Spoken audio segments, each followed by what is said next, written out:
Hey guys, it's Goosebumps Completionist, and tonight I'm joined with my good friend, the Horror Tavern, also known as BD, and we are going to be looking at Ghost Beach, the classic original 62 book, number 22, and we're going to be reviewing it all as a collab.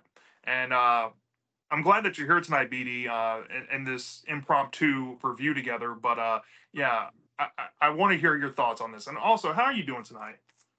Yo, yo, yo, people and patrons of the Goosebumps completionist community. It's your boy BD.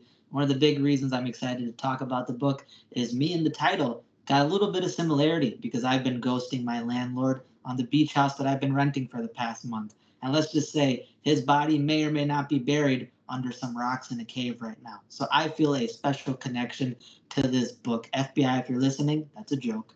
But at the same time, I got mixed thoughts on this one. And I know that you and I, off of a little bit of impromptu discussion, kind of feel similar about the book. And I think that our review is going to be pretty well done because we're on the same wavelength with this thing. And I'm excited to talk about it because this is kind of a little bit of a divisive one in the community. I've heard a lot of mixed things involving this book, and it's very much seeming like a taste thing. So let's talk about it. Yeah, Ghost Beach. I mean, when you look at this iconic Tim Jacobus cover, I mean, it just screams classic Goosebumps to me. And this has always been one of my favorite covers in the whole run of Goosebumps history. It's easy top five for me. And I read this book when I was younger, and I have a distinct memory where I was going to the beach in my state because I live on the East Coast, and I went to my local library before that weekend, and I actually checked this book out and brought it with me and read it there. And I remember really enjoying it as a kid. And then as I started rereading it, it fell off almost immediately because the velour kind of rubbed off.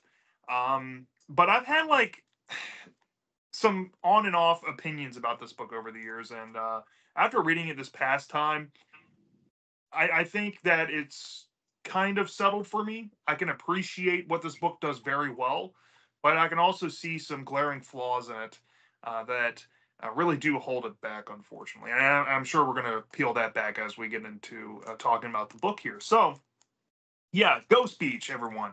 If you haven't read this book before, I think I would recommend that you go check it out, especially if you're going to read something in the summertime from Goosebumps. You should read this and go to the beach if you can. Go to your nearby river. Go nearby water, and possibly go around dusk or nighttime if you're feeling brave enough. Bring a flashlight. Read this book in the dark. It might do something a little better for you than reading it in just the sunlight or something like that. So take that with a grain of salt. Now, Ghost Beach, let's run down what the book's about without giving too much away. Ghost Beach is about this boy named Jerry and his sister named Terry. They are visiting their distant cousins in New England.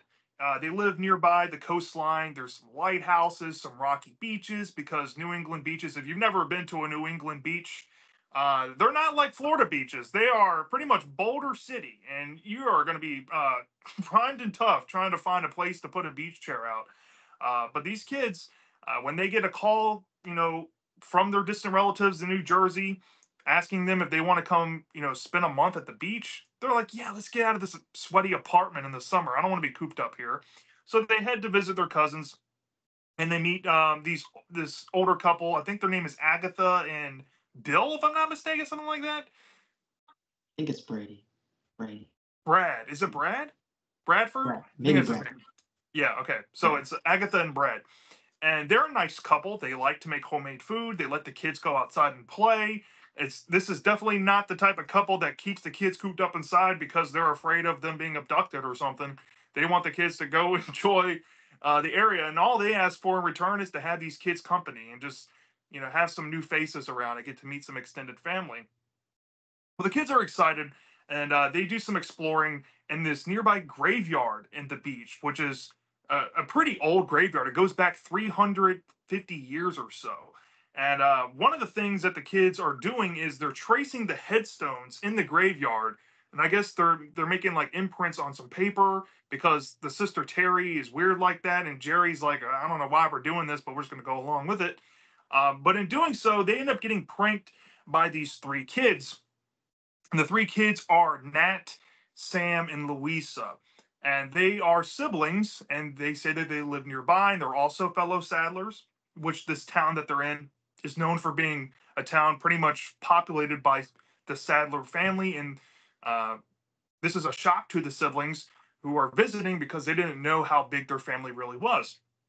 Well, as they meet these kids, the kids point over to a cave nearby, and or I wouldn't say they point over to a cave, but they allude that nearby there is a cave that is said to house a ghost, and this ghost is not to be played with, and the ghost is of this man named Harrison Sadler, and he goes back a long time, and he's pretty threatening, and the kids are like, yeah, yeah, yeah, whatever, it's I don't believe this stuff. And they're like, okay, well, take it for what you will. We're just warning you.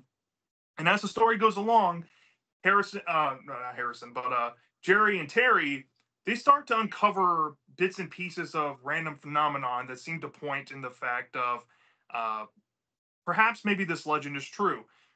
There's points in the story where the specific point, like Jerry and Terry, they end up in the woods trying to look for this wildflower, and they come across a dog skeleton corpse just laying out there below these roots. And they are freaked out by this, and then they interact with these three kids again. They're distant cousins, and they're asking, what does this mean? And they're like, oh, don't you know ghosts eat dogs?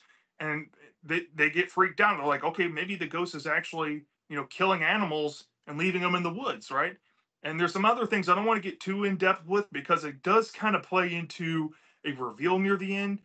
But they start to slowly convince themselves that this phenomenon might be real. More so, Terry and Jerry doesn't really know how he feels, even though Jerry's the one.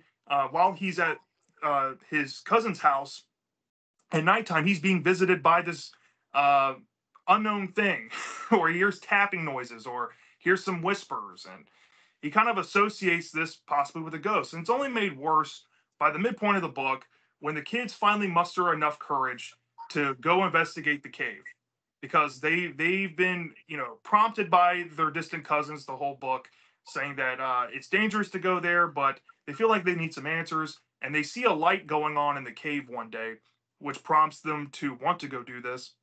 So after they deliberate, they end up going inside the cave and trace the source of the light. And then they meet a being in there with long, stringy, black hair. He's haggard. He looks like what you would call a ghost. And he says that he's Harrison Sadler. And the kids are like, well, you're a ghost. And he's like, well, I'm not a ghost. And he tries to defend his position, saying he's just named after his ancestor, whose headstone is in the graveyard nearby.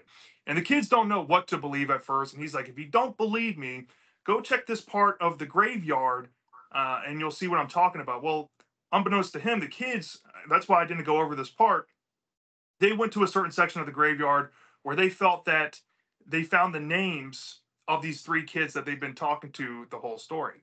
And they confronted their cousins that are watching it after them about it. And they said, oh, everybody's named after their ancestors around here. That's just the whole thing. And the kids are, put off guard about it. But at the same time, they don't really know who to trust. And this is what carries the characters into the climax of the story, where their three cousins have essentially, talked them into doing this deed for them, essentially, to trap the ghost in the cave forever, which may or may not involve avalanching some rocks to block the entrance. And in doing so, the kids are like, well, why don't you help us do it? Why do you need us to do it? And they're like, oh, we've been scared to do it. And you guys are much braver than us. And they are like, okay, well, something might be up with this. So they remember this idea. And like, I'm not going to give away the idea of what Harrison said earlier, but they remember this. And this plays into the climax where there's a big revelation on who in fact is alive and who in fact is dead, essentially. And we figure out the fate of certain characters. And then once that's resolved, we get the ending. And there's a twist involving some other characters that you may or may not have seen coming, especially if you picked up on the context clues throughout the book. But that, in a nutshell, is what you're going to expect out of Ghost Beach. Now, BD, I'm going to throw this over to you first. Given the whole plot and the synopsis, what's your thoughts on the book? Just spit it out as you feel. So this was a first time read for me, and it was something that I was interested in for a while because, again, This book has had a lot of mixed receptions in the community. I've heard people say that they like this book, it's one of their favorites, and then I heard people say that it's kind of all over the place, boring, and they don't like it. So I was like, all right, let me see how I feel about it. And as I was reading the book, the beginning of it was actually impressing me. And there are parts to this story that do impress me quite a bit. One of the things that impressed me the most was actually chapter one, the opening chapter, which, although I knew that it was going to end up being a dream sequence, it was a horrific dream sequence because it starts off with Jerry basically trying to locate his sister in this dark, dingy graveyard with this mist, and he's not able to hear her. And when he's looking around and trying to find her, he thinks that he can hear howling in the distance. He thinks that her voice is traveling in different places. He's being duped.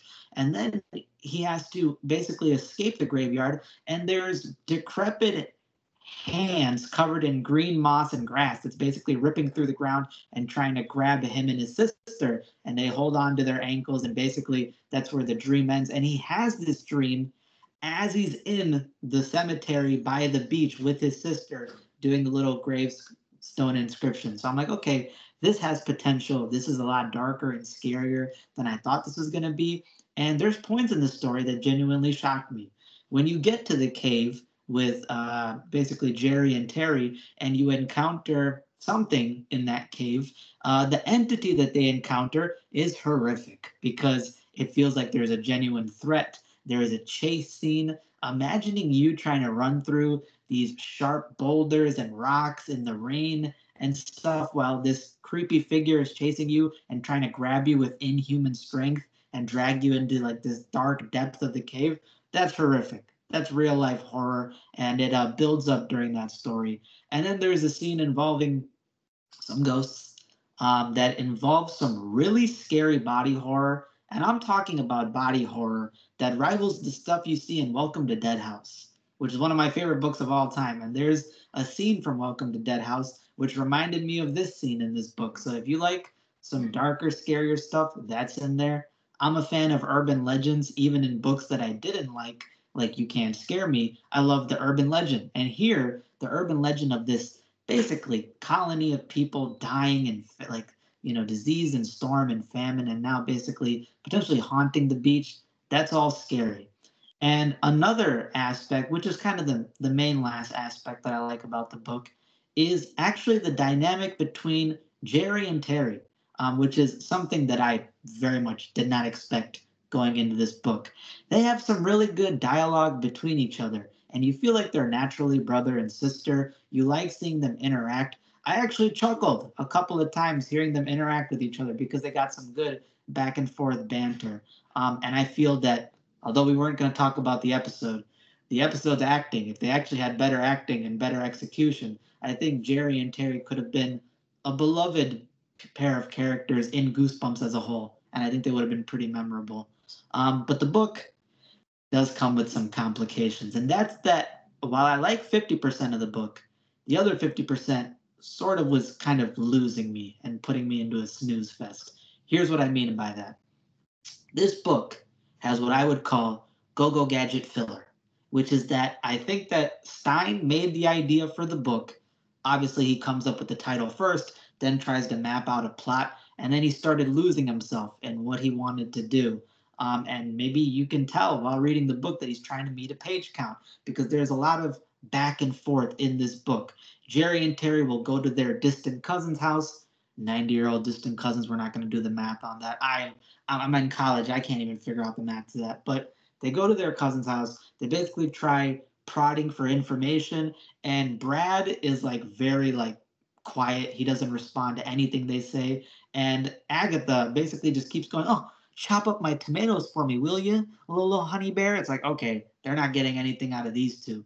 And then when they go meet Sam, Luis, and Nat, those characters are basically trying to keep pulling pranks on them. There's a scene in the woods where they try to fake some howling noises to scare them. They try pranking, and literally as they do the howling thing, and that's a fake out scare, they right away then pull the oldest trick in the book where they go, "Look behind you. Oh my God." And then I think Jerry turns around and he's like, "You got me. You got me." And I'm like, all right, bro. So there's just random interaction scenes in the book. And then when you get to the actual meat, the idea that Sam, Luis, and Nat probably know something about this urban legend that they're hiding, it always gets chalked up to, well, anyway, look at the time. We gotta go. Goodbye. And they do this like 3 or 4 times in the book, and it's like, okay, I know you gotta drag out the plot. I know you gotta keep the mystery going, but every time we meet the characters, they go, I don't really want to talk about it. Goodbye. I don't want to talk about it. Goodbye. And then by the end, they start making these crazy accusations. So it feels sort of rushed towards the end. It doesn't feel like a natural buildup. There's some filler stuff involving Jerry and Terry. While I like their interactions, Terry has a lot of quirky stuff involving her, and it's not the good kind of quirky stuff. It's basically she has millions of hobbies that keep taking up random plot points in the book. Oh, let's go look at wildflowers and analyze them. Oh, let's go pick up starfish in the ocean. Oh, let's go fishing. Oh, let's go gravestone inscribing and stuff. And I'm like, okay, why is this taking up so much of the plot? Can we please get to the cave? And I think my final point, I guess, involving some of the stuff I don't like, is that there's no real coherent structure to the book. Again, a lot of it feels like it's bouncing back and forth between ideas. There's no real linear structure. And Comp and I talked about this before we started our review, which was that The Werewolf of Fever Swamp, surprisingly, is a very similar story to Ghost Beach. And I think that after Comp mentioned that, I noticed the sharp contrast between Fever Swamp and Ghost Beach, where Fever Swamp feels like it's a good linear story, in my opinion. I feel like it builds it up well. I feel like there's a natural progression. And when you get to the big reveal at the end of the story, if it's your first time reading Fever Swamp, you're going to be like, basically, oh shit, that was cool. And then the book ends. In Ghost Beach, you're wanting it to have a linear plot, but they keep wanting to bounce back and forth, much like Attack of the Mutant. If you've read Attack of the Mutant, you know what I'm talking about. There's a lot of back and forth in that book, the same way there's back and forth in this one. Arguably, there's more in here than Mutant, which is crazy. But those are basically my thoughts about the book. If I had to give a rating, I would give it a 7.5 out of 10, which is a pretty good book. I think that overall, you're going to have some satisfaction after reading this. You're going to get some scary parts. You're going to get some good urban legend, but just be prepared for some Scooby Doo type of plot lines and twists because they're going to be throughout this whole book. And if you like that, I think this might be like a top 10 book for you. If you like having a coherent linear plot as opposed to that sort of adventure, bouncing back and forth aspect, you're not going to be as big fan of this book. And with that, I'm done. But I will say, ghosts eat dogs. You learn something new every day. Let's hear my man Comp's ideas. Great ideas there and great observations. I really agree with a lot of what you said, and we're not too far off with the score, I feel. But my thoughts, I'll go ahead and start with my positives with the book because I do have quite a few, and I think the biggest compliment I can give this book here is the tone and the atmosphere and the vibes. It's super serious tone. There's nothing lighthearted about this book. It's almost like Welcome to Dead House and Fever Swamp in that idea where you have a serious idea sometimes in these older Goosebumps books, but it'll be played up with some humor here or there, or some out of the box throw it in the kitchen sink type of thing that makes it goofy, but or in the bad way or in the charming way. This book is just played up like a traditional urban legend ghost tale. And there's really no room for lightheartedness here. It's played up super serious. The characters take the story as serious as they really can, and that creates some tension that's woven throughout the book, even though, like you brought up, that it's meandering or it's just all over the place, bouncing back and forth. There is that element of tension that you do feel that is still wound in the story because it is a mystery. This is a mystery book. They're trying to figure out the source behind the urban legend. Is it real? Is it not real? And it plagues the characters' minds. You feel that dissension from reality a little bit, that the sense of fear and worry, it's there. And I think that this book really does deliver, especially with the graveyard by the beach. Some of the Proust writing in here in terms of atmosphere is very well done. Maybe not the best character writing, because normally when I say a book has great Proust, I'm talking about monologue and atmosphere writing, but this one does have some strong atmosphere writing. And I will say it's one of Stein's more descriptive books in some parts of it, especially when he's going through the details of what these kids find in the graveyard or what they're examining. It really does help paint a picture in your mind of the trauma that these kids are basically going through, and I think that's the biggest strength to this book. Um, I think Jerry and Terry, while Jerry, who is the narrator of the story, isn't that monologue rich, he's not really that written all that well. You know what I mean? He's not written like a Craig Morgenstern or written like any other Goosebumps protagonist with a strong monologue, but he does have some good chemistry with his sister. And like you brought up, this chemistry does show differences in each character, and they feed off of each other pretty well. It's not quite a Billy and Sheena deep kind of situation, but it's pushing that. I mean, Stein's pretty close on that, and I think this is definitely one of the better sibling characters I've found in Goosebumps. So yeah, they're not terrible characters, but they're not half bad either. They're pretty serviceable. Um, and I will say this: there are some ideas in this book that are genuinely unnerving, specifically with how Stein writes the hauntings of Jerry throughout the book. There's some weird, unorthodox tension where Jerry's kind of observing his, distant cousins, asking them questions and them acting weird. He kind of observes that. You can kind of feel that within his character. You get some like, family members holding secrets. You get him having these nightmare sequences that are pretty much nightmare fuel, and he's having these weird like hallucinations at his window, haunting him. And then, of course, when you get to the actual like in-person ghost stuff, there's some body horror involving some skin melting stuff that Stein sometimes will throw into a book, and it's magnificent when it is there, and I love it here. It's no different. Um, and yeah, this book I think excels very well in its horror. All said and done in the whole package.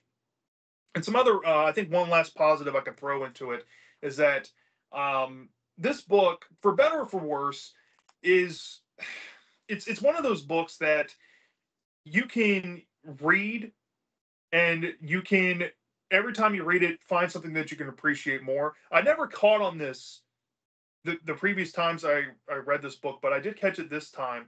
And this is one thing that I really did appreciate about the book is that while this book, we'll get into the negative shortly, is predictable, Stein did put some neat little breadcrumbs in the story. And I don't want to give them away because then it'll give exactly who the twist involves.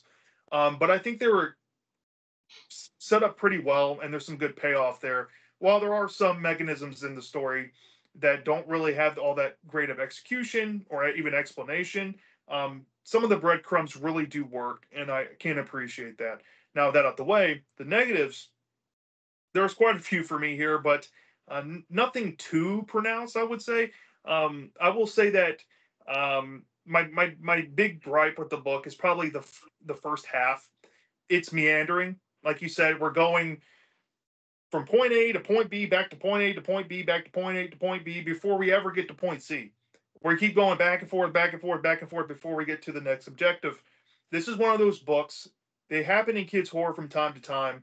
I feel like you're pretty much on the money. Stein had an idea for this book, and he started writing it. He came up with the title, and he started out the first couple chapters, and then he kind of lost the ideas he was trying to go with, and he just filled it with filler. And this is what you call a book filled with filler. I mean, to the core. I mean, this is supposed to be a slow burn linear story, and I feel like you're also on the money here that it needs to be more focused. And there's some ideas introduced in the story that don't really have much payoff later on, but they kind of do at the same time, involving, let's say, animals like dogs. There's one mechanism that has payoff about it, but then there's another thing, especially when we're talking about the dog skeleton, where it's never really expounded on what exactly that means and why this stuff is occurring, other than what you can imply about what you learn later on. But I feel like stuff like that is just woven in the story for cheap shock value, and it doesn't really serve much purpose until you get to the episode where it actually builds more on it. But that's for another day. But still, like, there's some random stuff in there that I feel like could have been axed out. Uh, Possibly the whole idea itself, I think, is a wasted potential idea. I think we talked about this before we got on. this is not quite the direction I would have wanted to go personally. And we were talking, just back and forth on ideas. There's many different ideas you can do to kind of tweak the story to make it more intriguing, not like a slow burn mystery, but more of like more action focused or played more into the horror or um, you could have at least built on recontextualizing certain characters to have a deeper lore than the surface level of the legend these kids thought they knew. But they didn't do that. You know what I mean? It's just, it feels like there's some wasted potential here involving that. The book is predictable as a sin. And I think it's because it follows the formula of the Werewolf of Fever Swamp a little closely. Now it's not in terms of how it carries its plot, but the formula is there. If you've read Fever Swamp and you know the twist with a certain character, you're going to know the twist with a certain character in this book. It's so predictable. You can almost predict it from a mile away. You're just waiting for that point of the story to happen.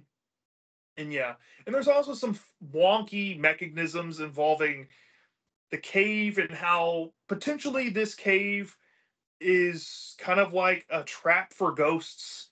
It's very loose. It almost makes no logical sense. It's just something that's in the story that you have to overlook. But I wish that was built on more and that could have easily been incorporated, like we were talking about earlier before we got on.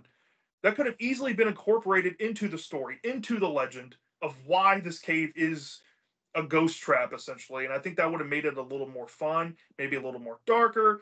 And they could have tweaked elements about that to apply to these main characters and make it even scarier, with some darker implications. But woulda, coulda, shoulda.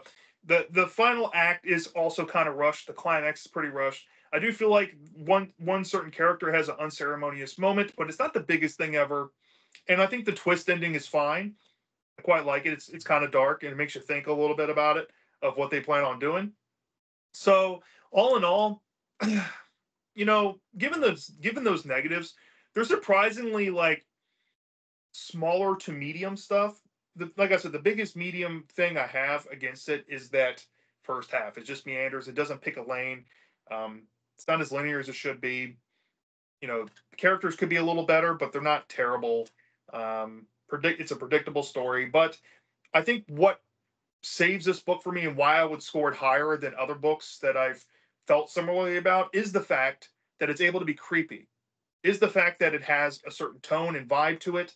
And I can praise that more than something goofy. You know what I mean? So I'd probably be nicer on this and give this like a generous 4 out of 5 stars, which is a B minus for me. But that's my ceiling for it.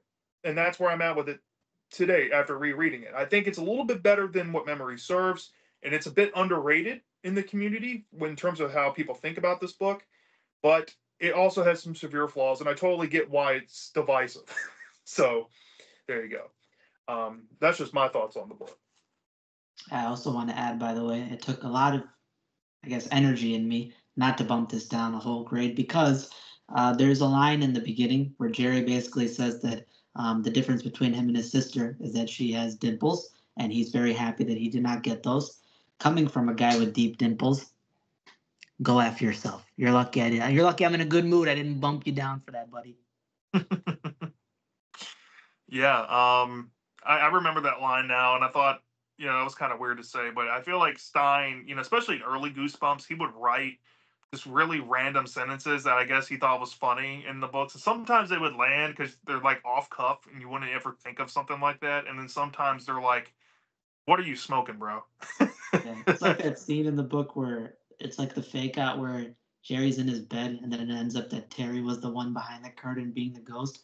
And then they have a tickle battle. It's like, okay. I mean, the dialogue between them was funny, but I was like, they just have a tickle battle between each other. And he doesn't even tickle her the normal way. He like puts her arm behind her back, and I thought he was about to break it, and he just starts tickling her. It was strange. But it's a different time, so you know what? Gotta take context into effect. Well, there were close siblings, but I don't know if being close means that you can roughhouse harder or something. I don't know what that entails, but yeah, there's some unorthodox things about the characters' interactions in this book, but I thought they were mostly fine. So Got charm. They got at least got charm. charm too. To Yeah, I agree. This book is a little more charming than what you would think it would be. It's actually shocking to me, to close here.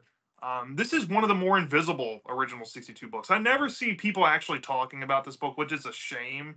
Everybody knows the cover of it. Everybody knows the book, but when people want to talk about Goosebumps, this one gets shoved aside, man. Nobody cares to talk about this one. And I don't know if it's because it's been so divisive all these years. Maybe people are tired of like arguing about it, or maybe they just shrug this one off and don't remember it as much, which is shocking to me. But I also understand why, because it's not really a special story. It's almost too cut and dry basic. It almost feels like it could fit into like a Mary Downing Hahn book line, just typical ghost haunting stuff. That's all this stuff is. And people have also made the same argument against the Headless Ghost, but people remember that book more than this one for some reason. So go figure. We can But also, yeah, I was going to say, we can also thank JonTron because he popularized the episode. So I think the episode is the one that everybody knows just because of how much notoriety it's gotten. But the book lives in the episode's shadow, for better or for worse. yeah, I think everybody associates the quality of the episode with how the book is. And when I get to my book versus episode video, I'm going to go down into specifics. And I do think that, I'm getting ahead of myself. I do think that the episode tried valiantly to fix some of the issues that I had with the book, but it creates its own plethora of issues.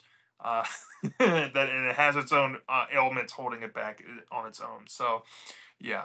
But yeah, thank you for coming on and reviewing this book with me, BD. I really appreciate it. Everyone, if you're not subbed up to the Horror Tavern, I'm going to put the link to his channel down in the description and in the comment section of this video. Please go give his channel some support, help grow his subscriber count so YouTube will let him have his features back. I know he recently got hit by YouTube for that. So let's get the man his privileges back. And go check out Goose Junkies very soon. We're going to be talking about this on the podcast. So if you want to hear us face this story off against the Ghostly Stare from Haunting Hour, feel free to go check that next podcast episode out. So until next time, have a good night, everyone. And let us know down in the comment section if you've read Ghost Beach before. Do you love it or do you hate it? We're dying to know. We'll see you next time. Take care. Deuces.